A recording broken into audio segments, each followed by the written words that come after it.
ఒక సినీ నటుడు తన నటనా చాతుర్యంతో సొంత ఇమేజ్ క్రియేట్ చేసుకోవడం ఒకెత్తైతే, తరువాత ఆ ఇమేజ్ చట్రం నుండి బయటికి వచ్చి ప్రయోగాత్మక పాత్రలు చేసి హిట్ కొట్టడం మరో ఎత్తులా ఉంటుంది. మెగాస్టార్ చిరంజీవి కఠినమైన ఆ రెండింటినీ జయించేశారని చెప్పాలి. ఆగస్టు 22న చిరంజీవి తన 68వ పుట్టినరోజు జరుపుకుంటున్నారు. ఆ సందర్భంగా ఆయన తన సినీ కెరియర్లో చేసిన ప్రయోగాత్మక చిత్రాల వివరాలు మీకోసం. అప్పటికే యాక్షన్ హీరోగా నిలదొక్కున్న చిరంజీవిని దర్శకుడు కె. విశ్వనాథ్ ఓ చెప్పులు కుట్టుకునే సామాన్య సాంబయ్య పాత్రలో చూపిస్తూ స్వయం కృషి అనే సినిమా తెరకెక్కిస్తే, ఆ పాత్రలో చిరంజీవి అత్యద్భుతంగా నటించి నంది అవార్డు సైతం గెలుచుకున్నారు.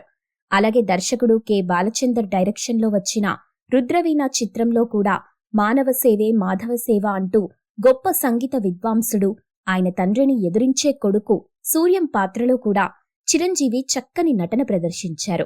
దీంతో ఈ చిత్రానికి ఒకే ఏడాదిలో 3 నేషనల్ అవార్డులొచ్చాయి.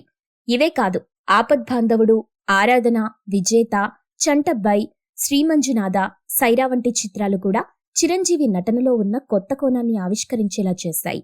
ముఖ్యంగా జంధ్యాల దర్శకత్వంలో వచ్చిన చంటబ్బాయ్ చిత్రంలో చిరంజీవి కాసేపు ఓ స్టార్ హీరో అనే సంగతి మరచిపోయి పక్కా కమెడియన్ లాగా అద్భుతమైన హాస్యం పండించారు.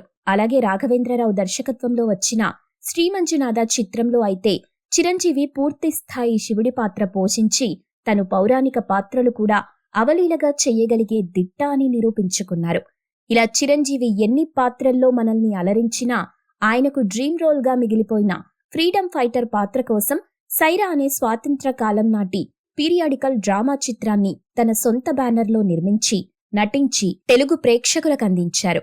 ఈ విధంగా చిరంజీవి ఒక పక్క ఆయనలో ఉన్న నటుణ్ణి సంతృప్తి పరుచుకుంటూనే మరో పక్క ఆయన అభిమానుల కోసం మాస్ ఎలిమెంట్స్ ఉన్న పక్కా కమర్షియల్ చిత్రాలు చేస్తూ తెలుగు సినీ ఇండస్ట్రీలో ఏ హీరో అధిరోహించలేనంత శిఖరాగ్ర స్థాయికి చేరుకొని స్టార్ హీరోలకి సైతం స్ఫూర్తి నింపే మైటీ మెగాస్టార్ గా నిలిచిపోయారు.